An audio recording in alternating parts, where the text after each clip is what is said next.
Hello दोस्तों।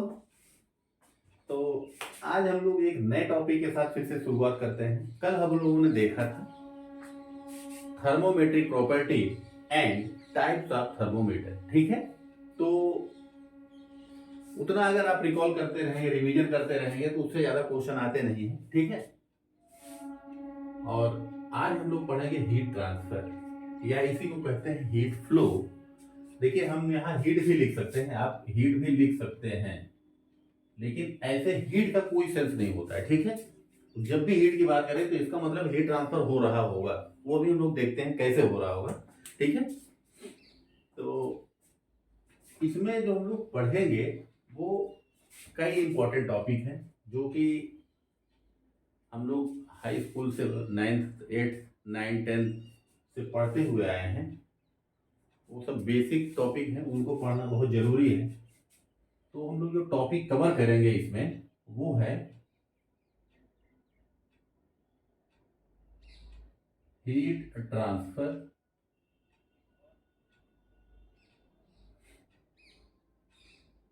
Calorie,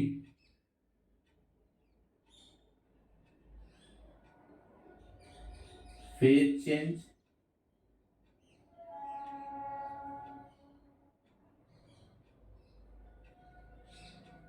या इसे वो कहते हैं चेंज ऑफ स्टेट, अवस्था परिवर्तन।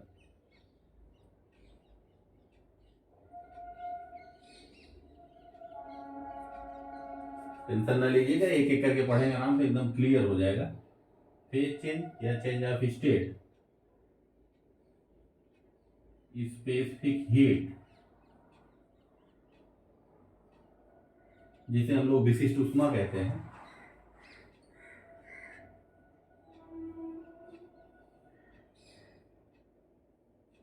यह है अवस्था परिवर्तन।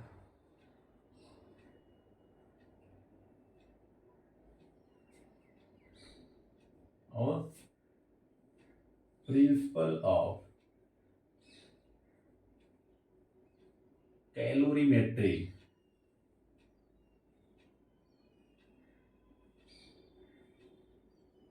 जिसे हम लोग कहते हैं कैलोरी विधि का सिद्धांत।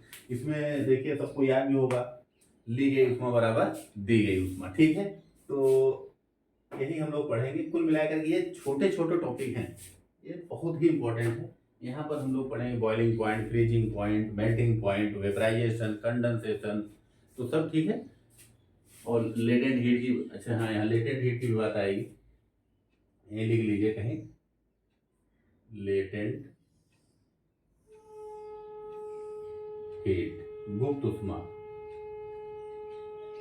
ठीक है, लेटेंट हीट मतलब गुप्त उष्मा, गुप्ता उष्मा लिखा रहा था,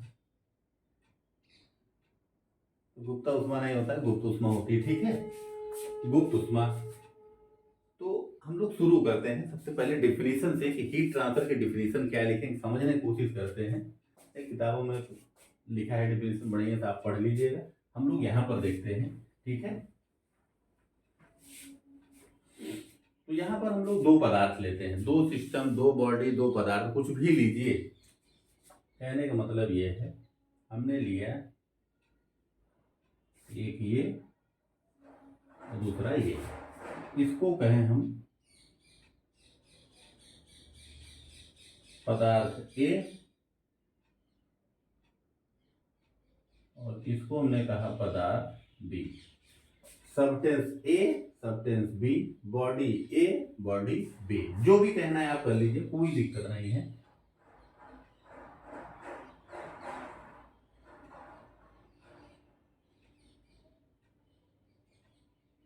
ठीक है, ये हम ले लिए।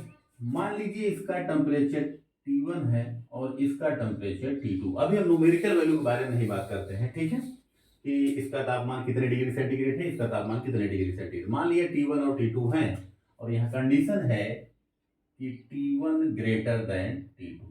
ठीक है, ये कह दिया गया कि जो ए का तापमान है वो बी से अधिक है। ठीक है, तो अब आप ये बताइए, जब कोई भी पदार्थ हो उसकी कुछ न कुछ एनर्जी होती होगी। और किसी सिस्टम की जो कंबाइंड एनर्जी जो होती है उसको हम लोग पढ़े थे इसके पहले, कुछ काफी लेक्चर पहले पढ़े थे कि उसको हम लोग कहते हैं क्या है, इंटरनल एनर्जी। तो इसको देखते हैं थोड़ा सा, इस पदार्थ के लिए देखते हैं। इस पदार्थ के हर पदार्थ में कुछ न कुछ इंटरनल एनर्जी होगी। एनर्जी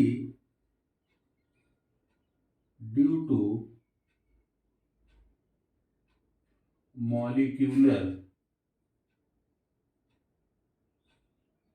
कॉन्फ़िगरेशन,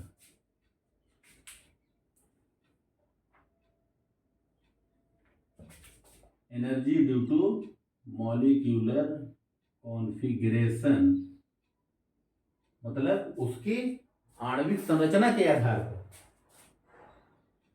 पर उसको हम लोग क्या कहते हैं, यूपीई। मतलब यू मतलब इंटरनल एनर्जी, पीई मतलब potential energy, internal potential energy.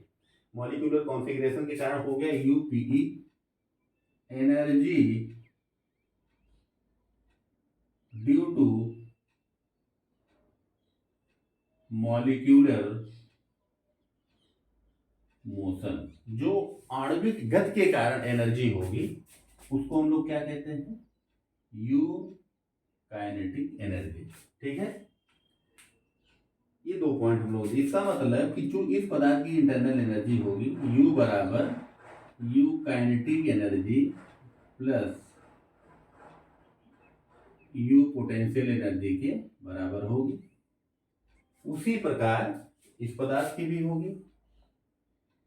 ठीक है, सेम, कोई पदार्थ हो सकती होगी, इसके पास भी यूपीई होगी और यू काइनेटिक एनर्जी होगी।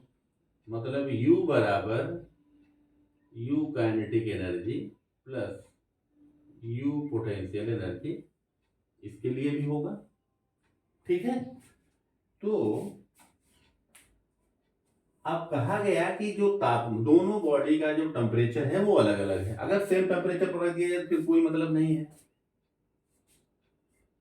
अगर कहा जाए कि T1 का तापमान ज्यादा, T2 का तापमान कम, मान लेते हैं कि इसका टेम्परेचर 100 डिग्री सेंटीग्रेड है और इसका 10 डिग्री सेंटीग्रेड, तो कितने का अंतर है, 90 डिग्री सेंटीग्रेड का। ठीक है, अगर इस पदार्थ के पास, इस सब्सटेंस के पास टेम्परेचर ज्यादा है, इसका मतलब अब आप यहां पर देखिए कि कौन सी चीज ज्यादा होगी। देखिए भाई, अगर हमने कहा ये मान लिया हमारा पदार्थ, ठीक है, इसमें दोनों एनर्जी है, इंटरनल काइनेटिक एनर्जी और इंटरनल पोटेंशियल एनर्जी। ठीक है, मतलब कह दिया जाए उसकी इंटरनल एनर्जी U है और इसकी U1 है, इसकी U2 है। ठीक है, कह सकते हैं कि ये टेम्परेचर T1 है, इंटरनल एनर्जी U1 है और इसकी इंटरनल एनर्जी U2 है। ठीक, ये हमने लिख दिया ताकि एक बार आप वो रिवीजन हो जाए। अगर टेम्परेचर अधिक होगा तो इंटरनल एनर्जी अधिक होगी। अगर और कंफ्यूजन हो रहा है तो यहाँ पर देखिए, यू काइनेटिक एनर्जी को हम लोग क्या लिखते हैं, 3/2 kT। यू काइनेटिक एनर्जी को क्या लिखते हैं हम लोग, 3/2 kT, जहां पर के क्या है, बोल्ट्जमैन कांस्टेंट, T है एब्सोल्यूट टेम्परेचर। ये आता था मोनोटॉमिक, डायटॉमिक, पॉलीटॉमिक गैसों के लिए, हम लोगों ने एक एक करके देखा था, 5/2 kT, 8/2 kT। ठीक है, जो भी है हम लोग देख चुके हैं। तो यहाँ पर देखिए, अगर टेम्परेचर अधिक मतलब कि T अधिक होगा, T अधिक होगा तो इंटरनल काइनेटिक एनर्जी अधिक होगी, इंटरनल काइनेटिक एनर्जी अधिक होगी तो इसका मतलब इंटरनल एनर्जी भी अधिक होगी। ठीक है, तो ये हम लोग यहाँ तक बेसिक समझ लिए। अब हम लोग डिफिनीशन की बात करें। ठीक है, ये मैं मिटा दे रहा हूँ। कहने का मतलब अगर तापमान ज्यादा होगा तो इंटरनल एनर्जी भी ज्यादा होगा। ठीक है,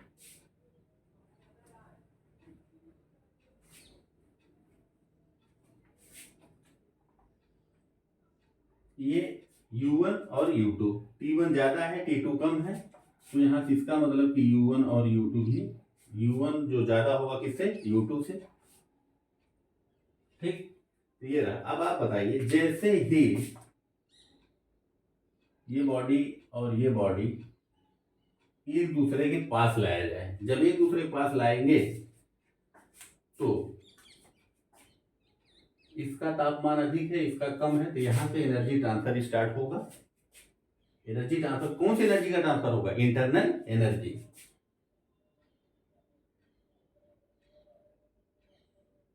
एनर्जी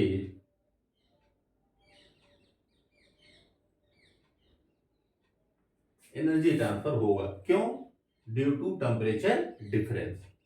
यही एनर्जी ट्रांसफर कहलाता है हीट ट्रांसफर।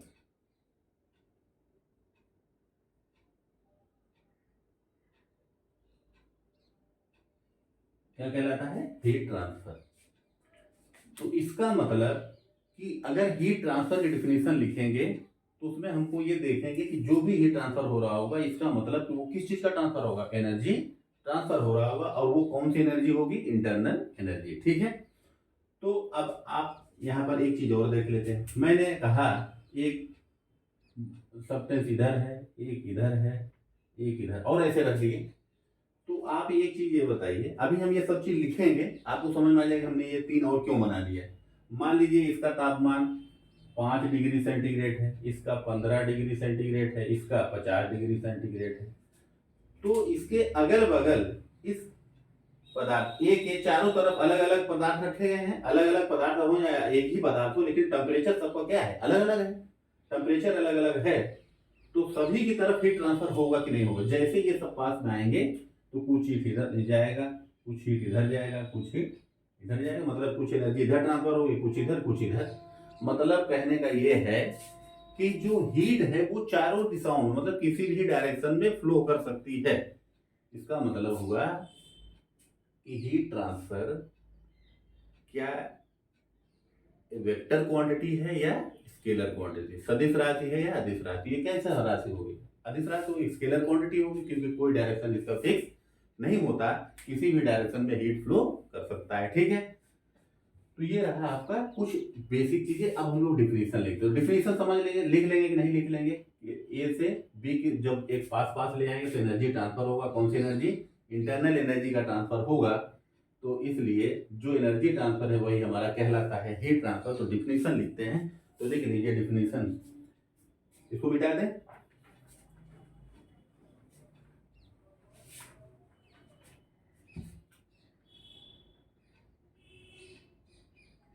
हीट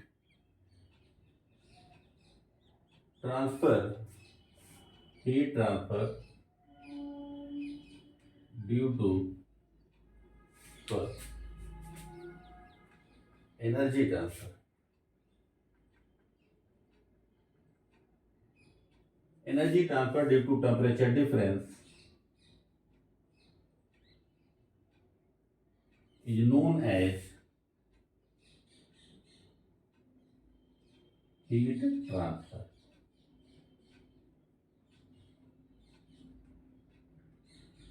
ठीक है, energy transfer due to temperature difference.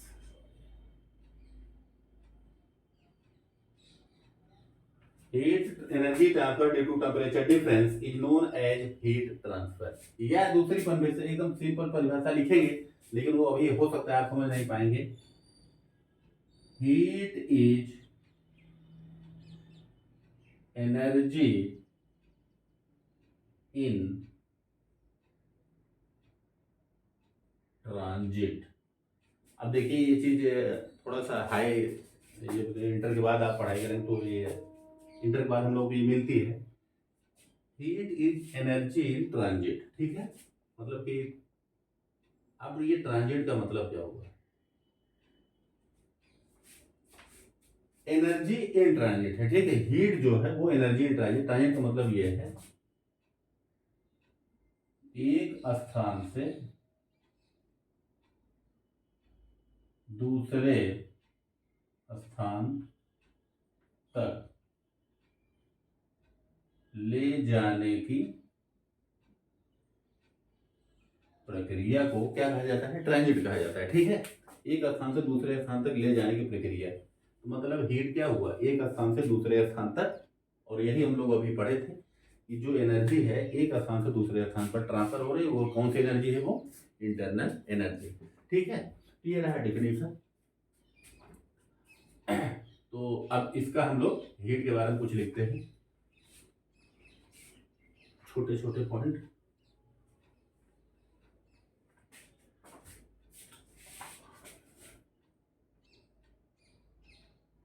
Heat is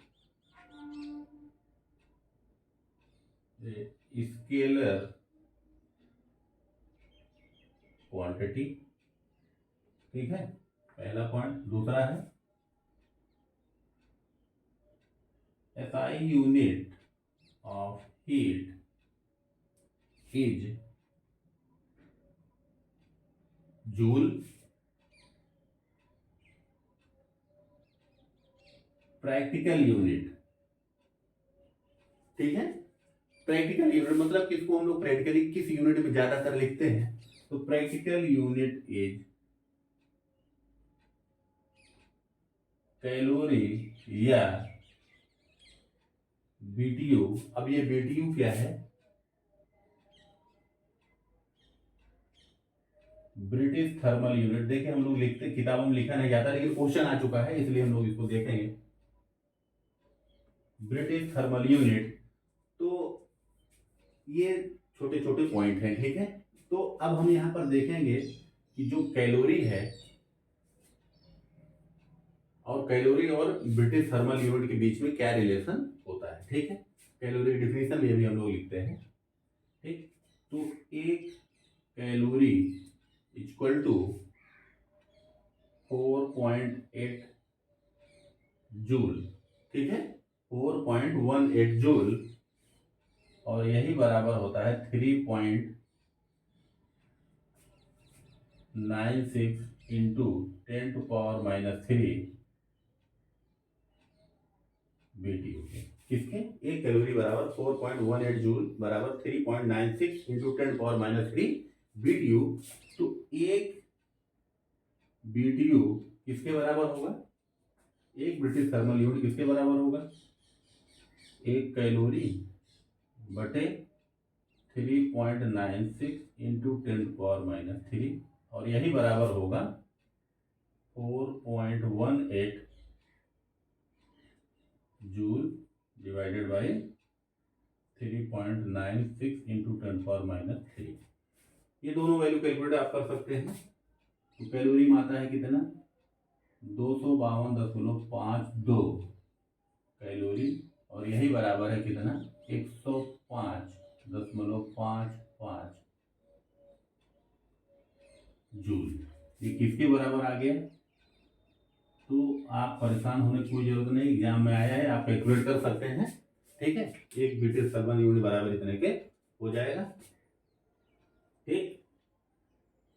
ये रहा आपका बेसिक पॉइंट। अब हम लोग स्टार्ट करेंगे। तो जैसे यहाँ शब्द आया कैलोरी, तो कैलोरी की डिफिनेशन देखते हैं, ठीक है। इसको नोट कर लीजिए।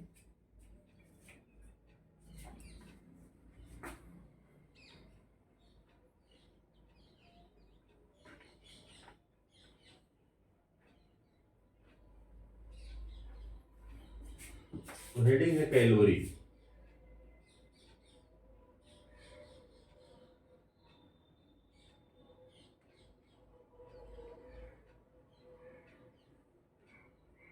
कैलोरी को देखिए ग्रीक वर्ड में लिखा जाता है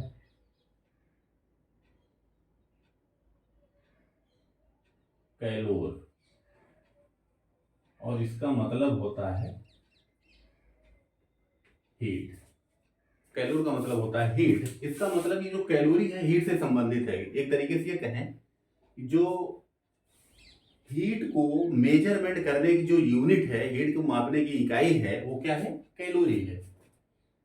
हीट को, हीट मतलब उष्मा, हीट को मापने की इकाई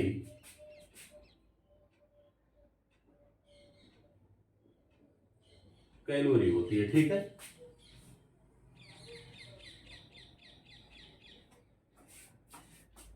measurement of heat in calorie, ठीक है, या कह दिया जाए सीधा उष्मा को मापने की इकाई क्या है, कैलोरी, ठीक। तो ये रहा कैलोरी। तो डिफिनीशन लिख लीजिए।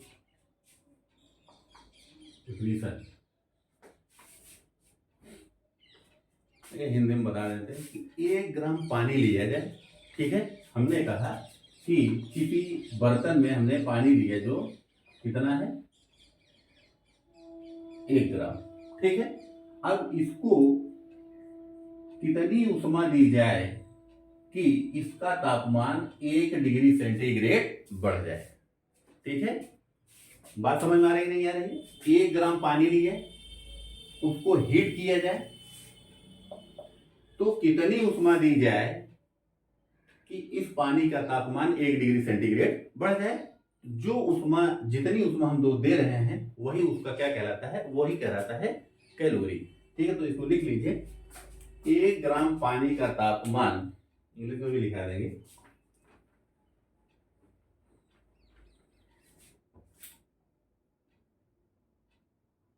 1 ग्राम पानी का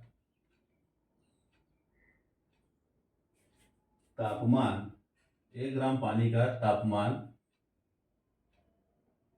बढ़ाने के लिए 1 ग्राम पानी का तापमान 1 degree centigrade, 1 degree centigrade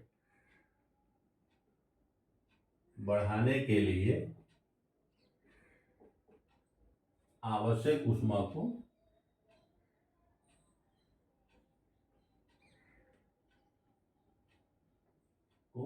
calorie कहते हैं।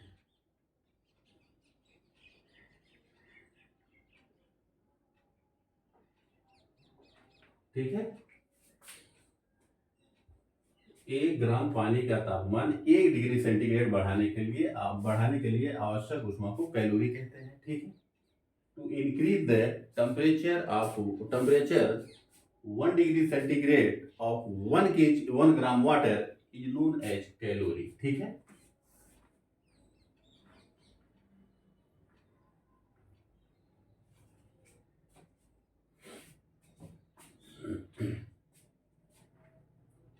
देखिए, एक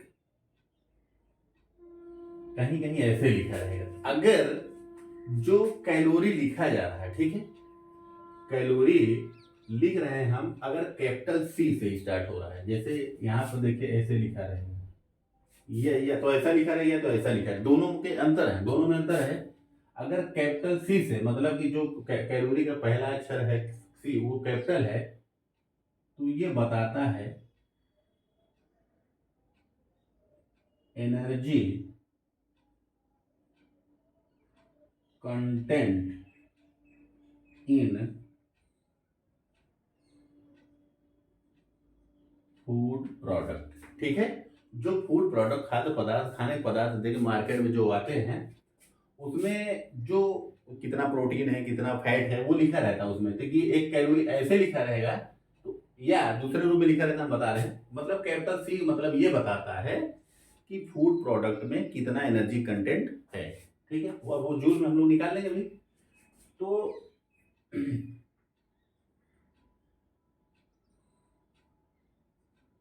जो कैपिटल सी है इसको अगर हटाना है तो आता है यहाँ पर 10 दिखाते हैं 3 कैलोरी, 10 पावर 3 कैलोरी, मतलब कि 10 पावर 3 को हम लोग क्या कहते हैं, किलो कैलोरी।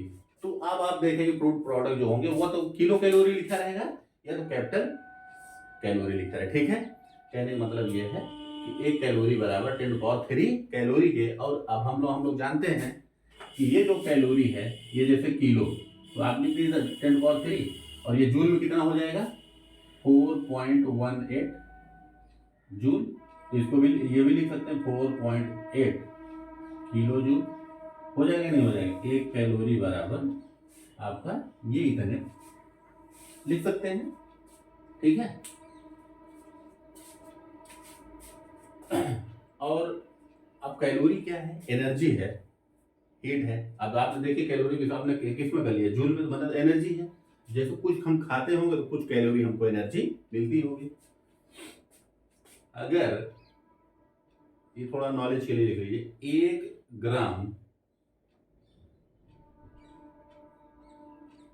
ग्राम प्रोटीन में,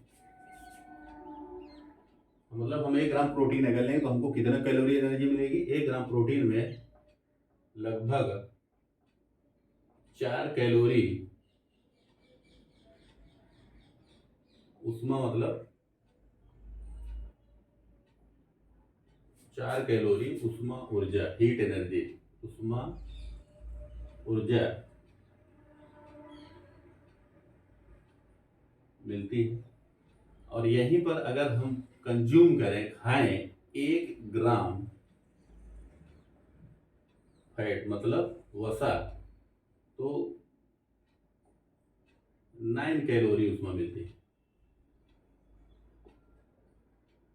9 कैलोरी उष्मा ऊर्जा। कहने का मतलब यह है कि हर पदार्थ का अलग अलग, हर पदार्थ के लिए अलग अलग एनर्जी कंटेंट होता है।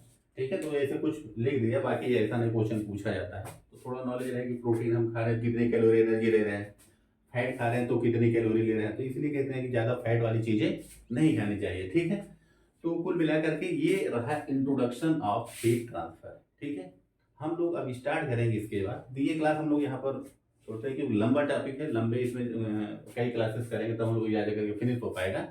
तो नेक्स्ट हम लोग स्टार्ट करेंगे फेज चेंज, अवस्था परिवर्तन, जिसमें हम लोग पढ़ेंगे boiling point, freezing point, melting point, vaporisation, condensation. ठीक है, वेरी वेरी इंपॉर्टेंट। उसके बाद स्टार्ट करेंगे हम लोग स्पेसिफिक हीट पढ़ेंगे, फिर हम लोग पढ़ेंगे प्रिंसिपल ऑफ कैलोरीमेट्री। ठीक है दोस्तों, तो ये क्लास हम लोग यहाँ पर बंद करते हैं। Thank you.